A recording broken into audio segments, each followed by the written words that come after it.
அம்மா ரொம்ப பெரிய டாஸ்க்ல இருக்கிறேன். சொல்லுமா. என்னம்மா இன்னைக்கு டின்னர்? சூப்பரான டின்னர் பண்ணிருக்கேன். ஏன்னா முன்னே மினி பிளான் சொல்லிட்டேன் சிக்கன் வச்சு தான் ஒரு டின்னர் பண்ண போறேன்னு.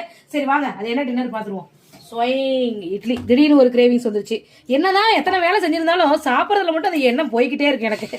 சாப்பிடலாம், இதை சாப்பிடலாம், அதை சாப்பிடலாம், அப்படி கூட நம்மளே அதை நானே வீட்டுல செஞ்சு சாப்பிட பாருங்க. அதுதான் பெரிய விஷயம். அதான் முக்கியமான டாஸ்கே இருக்குது. இந்த பெரிய விஷயம் சிறிய விஷயம் எல்லாமே இதுல அரிஞ்சு போயிடும். கொஞ்சம் ஒட்டிக்கிச்சு. இப்ப பாத்தீங்களா சூப்பரா சிக்கன் 1/4 கிலோ தான் சிக்கன் வாங்கினேன். ஆனா அந்த 355 கிராம் போட்டு கொடுத்துட்டாங்க. ஐயோ கோனார் கடையில கோனார் கடைக்காரவே பாத்துட்டு இருப்பாங்க. சாப்பிடுங்க கல்பனா. எனக்கு 3 போதும். சரி 3 போதும் எடுத்து வச்சிடலாம். ஒன்னு எடுத்து வச்சிடலாம். இப்படி சுட சுட கொதிக்க கொதிக்க இட்லி சுட்டு இந்த மாதிரி தண்ணியா ஒரு நல்லா அப்படியே காரசாரமா ஒரு குழம்பு வச்சா சிக்கன் குழம்பு வச்சா யாருக்குதான் பிடிக்காம. நம்ம சப்ஸ்கிரைபரோட பொண்ணு வந்து அவங்க பொண்ணு பேரை சொல்லிருக்காங்க. அவங்க பேர் வந்து சங்கமித்ரா. சொல்றீங்கப்பா என் மைண்ட்ல நிக்காது.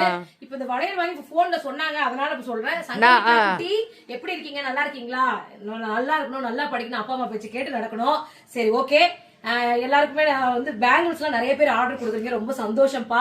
சேலத்துல நியர்பை எங்க இருந்தாலும் சொல்லுங்க, நம்ம வீட்டுக்கே வந்து டெலிவரி கொடுக்குறோம்.